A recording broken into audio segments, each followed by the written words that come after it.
Hi folks, welcome back to another episode of Michael's Backyard Marina. Why is there a household wire nut here? Just noticed this. Pretty sure that's not factory.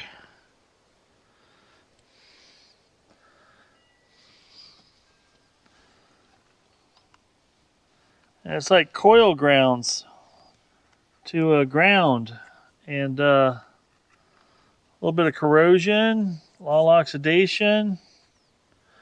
Obviously it ran the way it was going, but this is one of those things you got to watch out for on any motor, any outboard, anything. Interesting. Somebody just put a ground to here. Is that proper or not? I got to look at the wiring diagram on this. But that nut could have came off. These wires could have came in contact with a housing, because this housing runs really tight to here. And then negative things could happen. Just notice that. Right here, right now. So you caught me scraping the gasket here on this here tower of power. And I ain't kidding you. It looks like, could this be factory paint still on here? Let me show you. So I've got black here, and it is butter slick smooth, and it scrapes off when I'm scraping it. It scrapes like it's scraping off paint. See there? Unless that's just gasket stain, but you know, we got to get all the gasket off of here, all the way down into here, which is going to be not as much fun, but it seems to be scraping okay. And I've got my gasket scraper here, so we'll continue to do that. We'll get pull the spark plugs back out when I go to scrape around these holes a little bit. Right now I don't have to. The spark plug is keeping trash out of the cylinders, but you can see how this thing is designed now. This whole cylinder, the pistons have to come in from the bottom. Looks like you have to split the case in order to get all the pistons in through the bottom.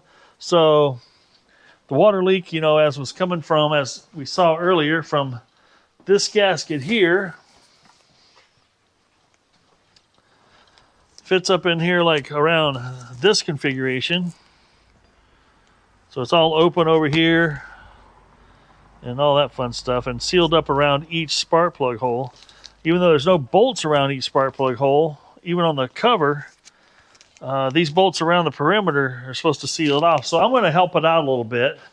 Now, a few of you said, oh, you could easily just put some Permatex on there and been done with it. You're not wrong, because this is subject to zero pressure.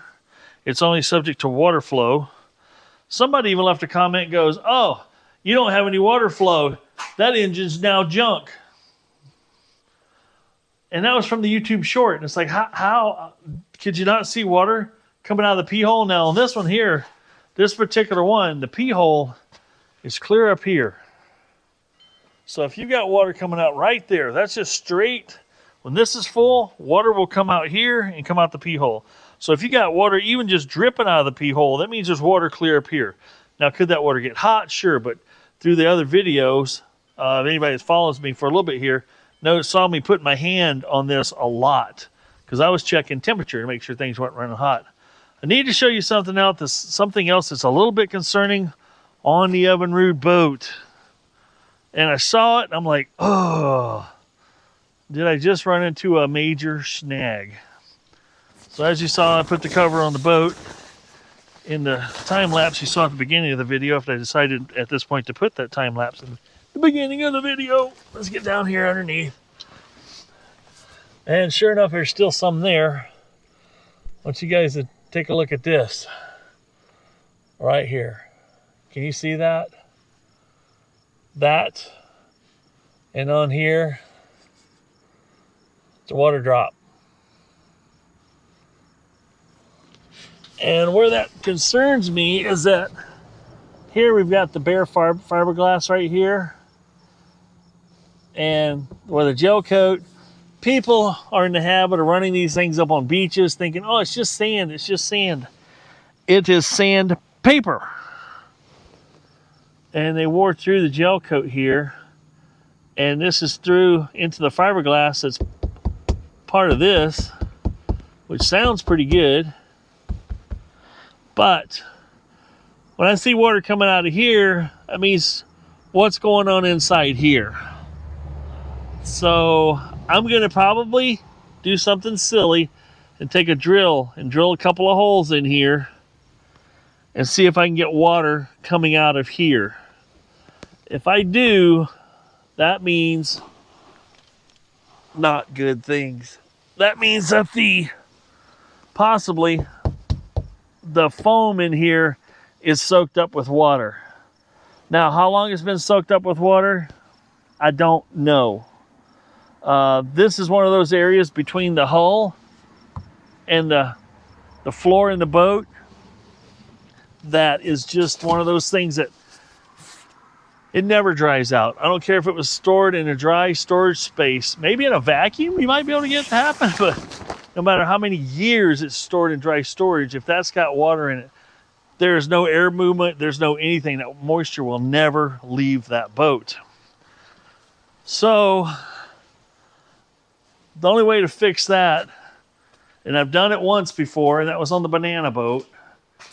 The boat I call Banana, it's not a banana boat. But that is to cut the entire floor out, take the floor out, because it's all fiberglass, take the entire floor out, and then see what the foam, because I think a lot of these boats have, like that one, like the fiberglass boats, have a expandable foam poured in there, like a closed cell or open cell or some kind of foam, and that will get completely saturated with water, make the boat weigh several hundred pounds more than it should, will definitely inhibit good performance. And but I gotta drill holes in there. If water comes out and my drill bit's wet and I see foam on there that's wet, then I know exactly what's going on. And somebody might be going, you can't drill holes at the bottom of a boat. You most certainly can, because it's a boat and a drill will drill it. And that's the only way to do minimal, let's call it minimal destructive testing, to find out if you've got water in there that's needs some severe attention. And what does that water do? It'll actually rot your stringers out too. Now that might be a situation, we're talking a boat that's 59 years old. I don't know how long it's been wet there. I know as long as I had it, it's been sheltered, dried, in its dry condition. The only time it had water in it, and this is the part this is on me, I had it outside with the cover on it, but it had water, it had built up, and when it had it parked at the back of the property, built up under several rains and had the whole boat this deep in water. I had to tip the boat up, get all the water out of it, which I did, and now I see this problem. Was that enough to soak up all the foam?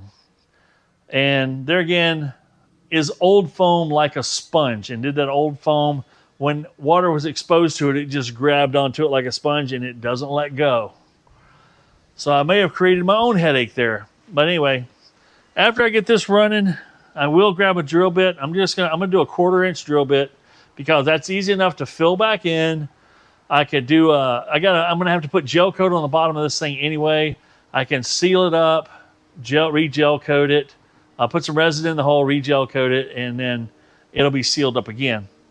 Chances are I'm gonna have to cut that floor out. And there again, it's if I want to just dive in that deep, because that's not also an inexpensive proposition. Now, cutting the floor out, digging all the foam out, it's labor only. Won't cost me any out-of-pocket money.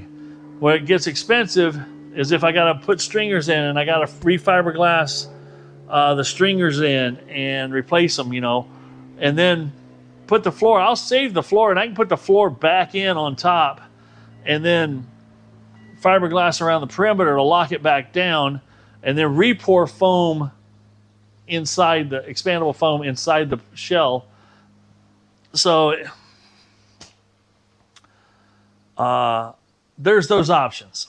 But there again, it's like the deeper and deeper I dig. And it may be one of those things once I do that, because I love the style of the boat. That's the part I'm so attached to, is the style of that boat. And I want to make it go on. But to the tune of $3,000 or $4,000 in worth of fiberglass work and materials, you got to ask yourself, is how big is this love affair I have with the boat, right? And there are other boats. Now, if money was not an object, if I had all the money to do all the stuff I wanted to do with, and I would save everything I could, everything that had some kind of provenance to it or uniqueness to it, save it. The V4 that's on there, I'd save that. It's got a down cylinder one hole.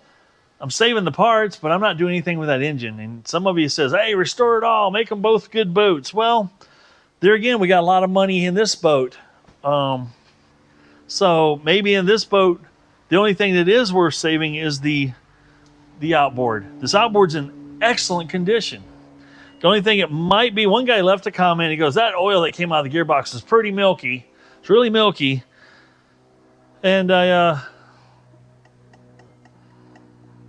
it was just brown. And, you know, it wasn't milkshake. It was milkshake colored, but I hadn't run this. This engine had been sitting for over a year.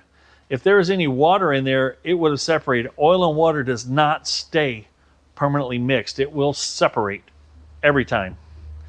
Unless you have a water-soluble oil. And that can actually, over time, separate. But in this case, that's not the case. So I'm pretty confident that the gearbox is good. The seals may be good, but it's been also 8+ years since this has been on the water. But that's why I put the, the Quicksilver oil in there, which is less expensive than the Amsoil marine grade gearbox oil. Because I'm going to take this out, run it. When I get this on the water, run the crap out of it.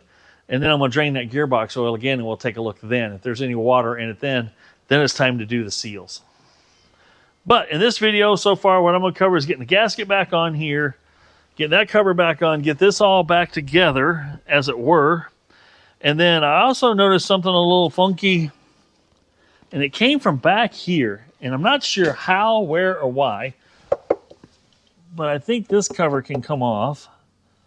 But I had, when I was running the trim pump, a little bit of smoke, and you can smell it. It was like wire smoke, came out of here. So something got hot. And I don't think it had anything to do with the wiring here, because those are all coil pack related. These are all ground wires for the coil. So I don't think it was this. Anyway, let's get back to scraping. And once I'm ready to pull the gearbox off, I'll raise it up. I'm going to pull that gearbox off. I do have a new water pump we're going to put in it. And so that when we fire it up next, we'll have good flow of water. So this head stays nice and cool and comfortable. Some people left comments that was the heat and bad water flow killed a lot of these 6-cylinders. And I just want to make sure that doesn't happen to this guy. All right. Let's scrape some gasket.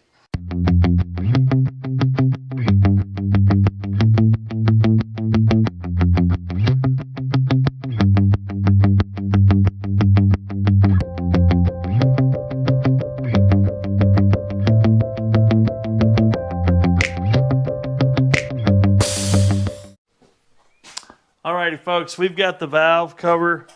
It's not a valve cover. There's no valves on the outside of this engine. Okay, we've got the, let's call it the water jacket cover, all cleaned up. Now, as you saw, I used the gasket scraper to clean all this up, and then I took my wire wheel and just kind of touched it up with the wire wheel real nice. And this is how our new gasket's going to fit on here. Just like that. Now, I had a mismatch of bolts that were in there. There were a couple of these, and then one of those, and then the rest of them were just regular steel bolts with the black paint on them, so I'm pretty sure that was factory. Looks like it is. Well, I went into my bolt bin, and I found a bunch of brand new bolts because I was going to wire wheel all these off and clean them up, but I thought, well, let's just put some new ones in. I do have one that's green. The rest of them are not green. But I've got 16 of them here that it's going to take to put this cover back on. That's what I'm going to use. Got the ground bolts here. Bolts over here that go for the ground. As you guys saw maybe in the previous video when I pull this off, these get grounded to each side of the housing. Somewhere down. Not on this piece. Let's pull this back off here. I'm sorry about the lighting. It's early morning. They actually don't look too bad on the camera. It's early morning. The sun hasn't even come up yet. But we've got to put other pieces on after I get that cover on. This piece right here, for instance, goes on here something like yay.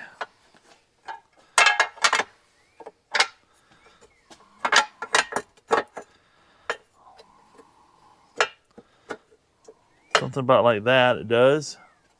Get it in the right position, it'll fit. There we go. It goes in there. Something like this after I get the other cover on. And then my ground bolts actually went down through here. I think one might have actually come down through here. I don't know. We'll have to review the tape. But anyway, that's what we're doing next. I'm going to pull the spark plugs back out now that I've got this all cleaned up. Same way here, our gasket scraped it all, and then I went back with a really, what I call not aggressive wire wheel. My little wire wheel I'm using on the end of my air grinder. It's a fine bristled wire, and I didn't get aggressive with it. Don't put a lot of pressure on it. You don't want to create grooves. The other thing I thought that was noteworthy here is notice how in this area, it's probably hard to see, there's a little ring around here. It's a raised area that's actually taller by several thousandths taller than this. And what that does is that applies pressure. So when we put this back on in the right direction, when this is back in play, this surface here is flat from here to here. But since there's no bolts toward the inside here, they actually raise the surface on the backside to apply extra pressure to the gasket. Now, something else I'm going to do to help the gasket, because the other gasket, as you saw, was pretty rough. Been in there, I don't know if it was original, but it couldn't have been far from, it had a lot of age on it. I'm going to put some of this gasket shellac. Dun, dun, dun. I don't know if you guys like using this stuff, but I really do. This Permatex high-tack gasket sealant. It does two things for me. It's going to help stick this gasket to the surface here, and it's going to help the gasket out. Typically, I don't worry about that. Oh, here's the one I want to use right here. That was a Permatex. This is also Permatex. This is what I'm going to use. This is Permatex Aviation Former Gasket Sealant Liquid. I'm going to use this one. All right. We got that. So all that's left to do is start painting on the gasket. Now the cool part is you can see here, we'll put it in the right direction. This has a little bit of something on it to help seal.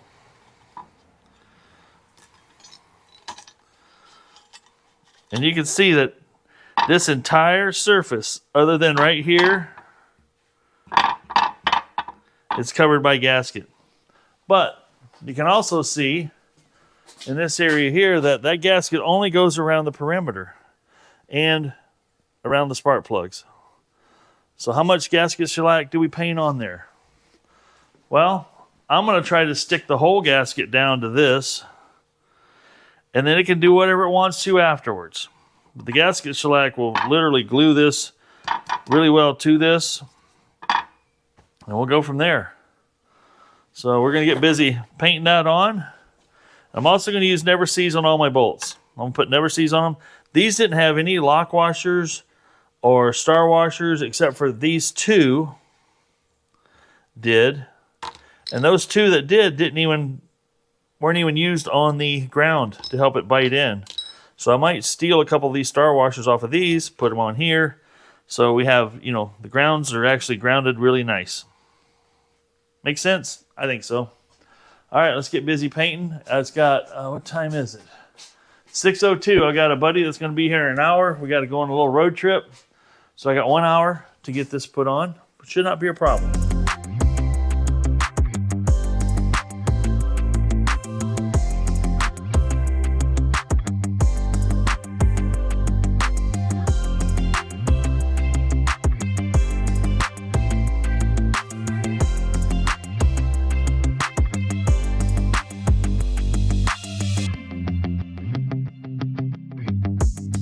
Alrighty, folks, we're back out here. As you saw this morning, I put this on. It's all sealed up, ready to go. I've got another brace to put on here, which holds the top cover, front cover, side covers. We got to put those back on with my two little grounds that go from the bolt here to the bolt here. My ground straps is one on each side. I've actually pulled this cover off down here, this lower cowl cover off, and was kind of looking things over under here. It's just this aluminum piece right here that says 90 on it. And it has another couple ground wires here to hook to this housing. This thing has got ground straps everywhere, which is good. But I'm taking a break from that, mainly because I can't start it up until I do the next thing I need to do, which is replace the water pump. And we're going to pull this gearbox off. We're going to pull the prop off. We're going to check for twine behind this prop, make sure there's no fishing line stuck behind there. Look that over real good. And we've already disconnected the Speedo pipe that just basically works off of water pressure. And then we're going to dig into this. Now, I'm going to put this all in time lapse for you guys. There will be another video of me just redoing the pump on this gearbox here, water pump. As we saw earlier videos, the water trickled out. It wasn't as strong as it should be. That's why you kept seeing me put my hands up here on the head while it was running to make sure it wasn't getting too hot. Somebody left a comment that says, "Oh, no water, overheated, engine's junk." I don't know what they saw in that little 30 or 15 second short, but there was water trickling out of here. And just to give you an idea, water has to go clear up here. It's at the top of the head is where the water fills up and then comes down and comes out this pee hole here. So if you got water here, that means there's water flowing all the way to the top, means your top cylinder's cool. You don't see water, shut her down.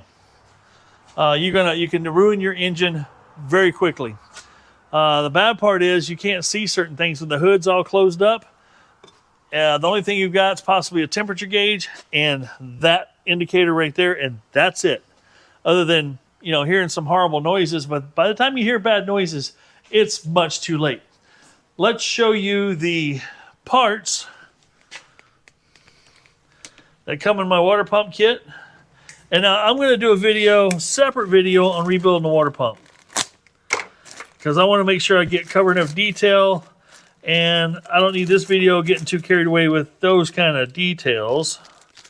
And you're probably going, "Michael, this much too late. You've already covered way too much stuff." But here's all the pumps in the water pump kit that I ordered. And this came from marineengine.com. But I also want to show people the proper way to put one of these together and assemble it. And here's what this impeller looks like. This has got a new bottom piece. This is the lower part that actually seals up your gearbox. We'll be putting one of those in, put a new O-ring on it, greasing it up. It's new seals here. Very important to replace all that. We've got our wear plate here. We've got some gaskets. And I'm not seeing one key part that I'd like to see. Oh, it's already installed. There's a rubber piece in here. Anyway, I'm going to time lapse. In this video, I'm going to time lapse you through it. You're going to see me wrestle it in high speed, high speed fashion. And then we'll go from there. Now, one thing you might see me do in this video, most likely, is you're going to watch me work on this. We got some chunks out of here, and we got some chunks out of here. But the actual water pump rebuild will be a separate video, because there's a lot of people that do searches how to replace a water pump on particular outboards. And I've always done instructional videos individually about that. So that'll be on another video, probably the following week, or somewhere in between, or we'll see. Okay, so enjoy the time lapse. We'll be back shortly. And my goal is that when the back shortly happens, we'll have this fixed, this back on. Actually, I'll have this fixed. I'm going to show you guys how to fix this. That could be a separate video in itself, but I think it should be in this video. And we'll put the rest of the cowling back together, and we'll fire this thing up. Make sure it's pumping water before we take our next steps. All right, enjoy the time lapse. Enjoy the music. We'll be back here in a second.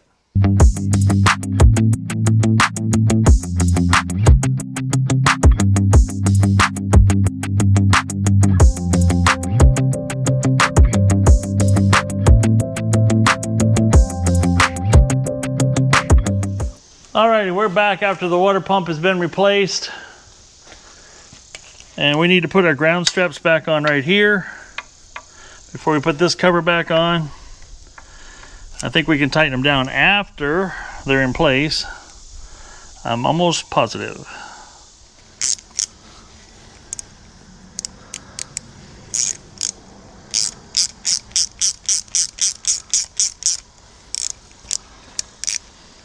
Now we're ready to bolt this piece back on. That's what our top cover actually sits and rests on here.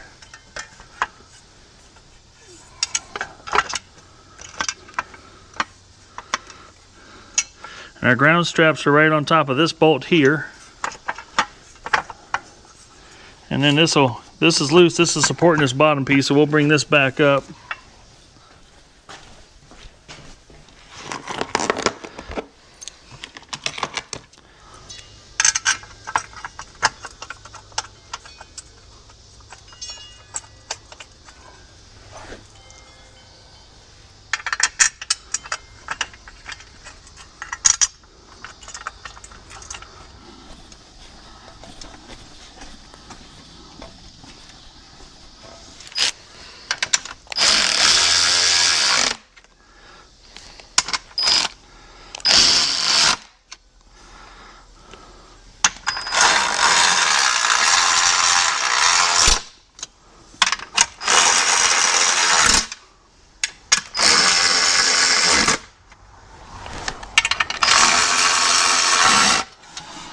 Well, as you folks know, when I make mistakes, I like to let you know that I made a mistake, and I took bolts out up in here and up on the front on the rubber piece, and I did not have to. The rubber piece was, I thought I had to undo that to get that off, and I thought I had to undo the bolts in here to get this off, but this is actually latched in place. So I was wondering, because it got me thinking, how do you pull start this if it dies on you, because you don't have any tools to get this off? Well, that's because you don't need any tools to get it off. So this actually goes underneath here and sits just like that. And then if I bring this on around, it's got a latch right here that holds that in place. Duh and duh. Got one more bolt left to tighten right here. And I have all my ground straps on and all my nuts and bolts accounted for. That's always a good feeling. We'll get the right dooflopper here. And I've said it before, this is the first time I've ever worked on one of these, so we're learning together.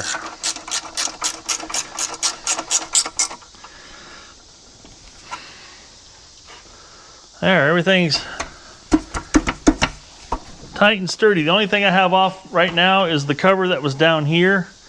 And that was only because when I was raising this up and down, I saw some smoke trickling out from under here. I'm like, where is it coming from? So I'm gonna have the boss lift it up here after a little bit and see if I can find the smoke there. Now, big no-no somebody did. As you saw earlier in the video, they had these three tied together here with a household wire nut for ground. Well, that's forcing all these grounds to go through one wire. And as you can see here, these all wrap around and go to a ground here. This says ground right there. But this goes to a ground, and all three of them go individually there, so they all carry their own current back to ground. So we got to fix that. We're going to make some new wires here. Pretty easy to do. They just got to go from here over to here with no fancy routing or anything. Well, folks, I tightened up that little bit of wiring issue we had there. We've got the cover and everything back on. All that's left is the outside cover and not possibly, I will put this cover back on.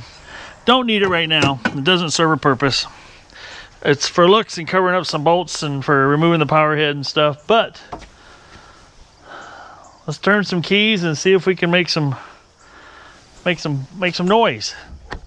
I'm gonna push the choke. Let's turn some water on. How about that? Glad that didn't kick off.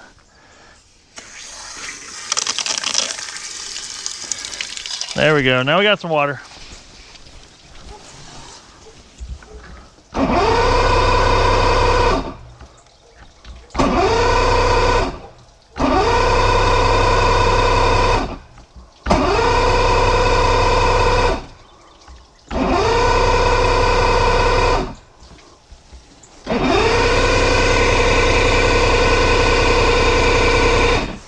Oh, what's going on?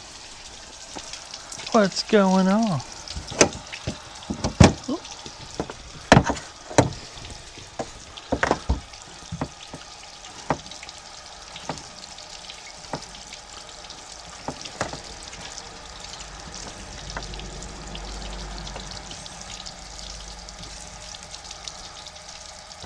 I don't think I had it quite pumped up with the bulb.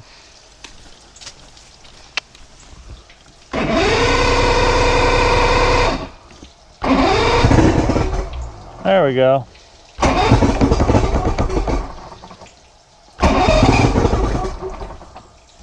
We give it a little bit of throttle. No, we won't.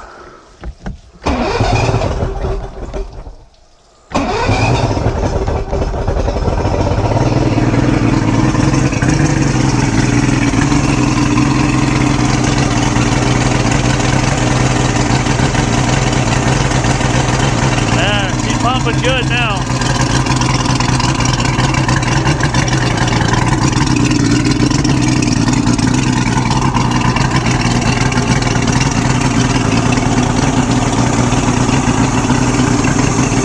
Now before she wouldn't pump at an idle. Now look at that. We got a strong stream at an idle.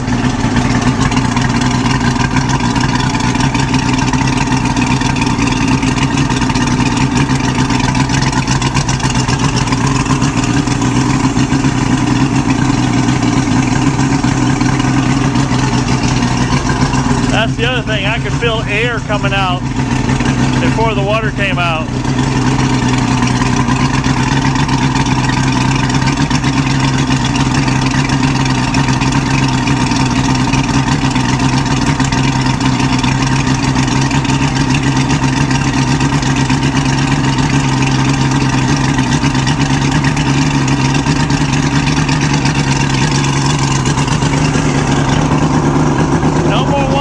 Up here.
She's running really, really good, folks.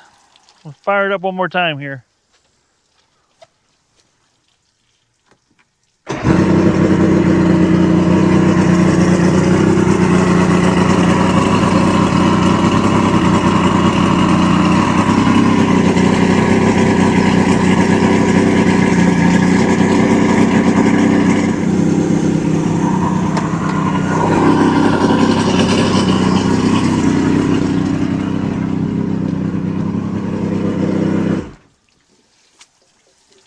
I think she's putting out some good charge too.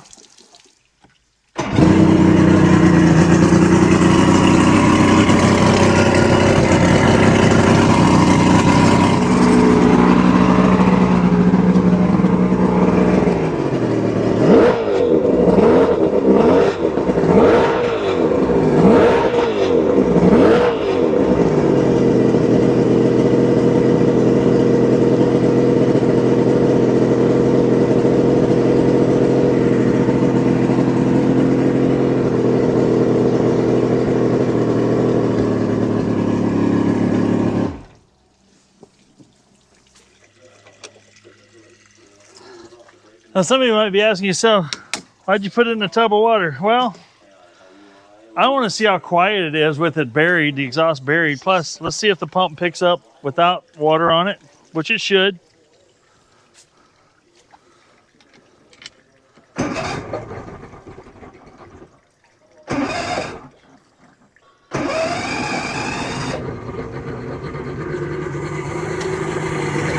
That is so much quieter.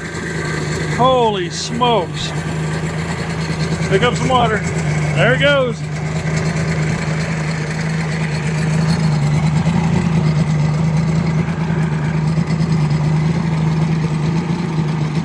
That is so quiet. I knew this upper end was quiet because when I had my head up near here,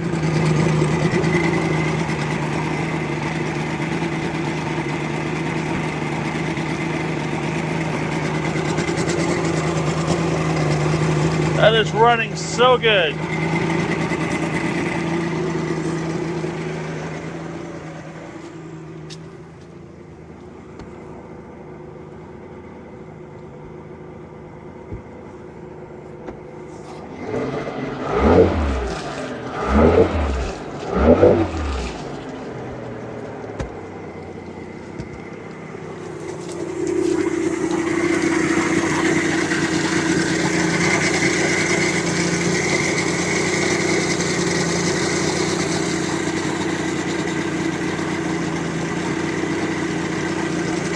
Well, folks, that's doing everything it should.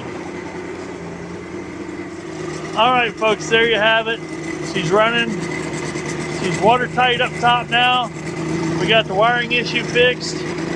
She's pumping water on her own, no muffs. Starts up beautifully. And I am pretty darn happy with this guy. Probably one of my favorite engines that I own. It's top 3 for sure. You guys know I like my Mercury's inline 6 cylinders, but this guy and my 9.9 Johnson, they're right up there in my top 3. I really like this one. But she's peeing like she should. Pump's working like it should. All right, folks, I'm going to call it an end to this video. I hope you enjoyed it. I think as part of this series, I'm really toying with the idea, and I really want to do it before I take anything off of this boat. I think we're going to drop this boat in the water as is. We're going to look for leaks. The bilge pump does work. All I got to do is throw some more fuel in that tank, a life jacket on it, maybe hook up a battery to the trolling motor up here as a second source of propulsion in case something happens. And I'll just run it with the dent in it. And we'll be able to see if there's any water coming in. I think that's the next steps before I do anything further. And we just give this thing a good running. I'm gonna get the tachometer working. The tach doesn't work, because you definitely do not want to over rev these. and I want to make sure the tachometer is working before that happens. I noticed underneath here there's one brown wire that was cut. I don't know why, but I'll look at the wiring schematics and see if I can find out which wire it is and check the back of the tachometer and do that kind of things. Well, folks, I hope you enjoyed this video. Continue to watch the series, share with your buddies, and give me that thumbs up if you like what you're seeing. But man, we're just making things run around here, and we're gonna do some fun stuff. We're gonna do some fun stuff still. A lot of summer left, that's for sure. But yeah, that thing's just, I'm amazed at how quiet it is once you get it in the water. You know, it's amazing when you put all that exhaust underneath the water. Oh, you can't tell I'm excited. All right, folks, be good to one another, be kind, treat others as you want to be treated, and I'll see you on the next video if I'm lucky. This is Michael saying if it ain't broke, fix it till it is, and I'm out.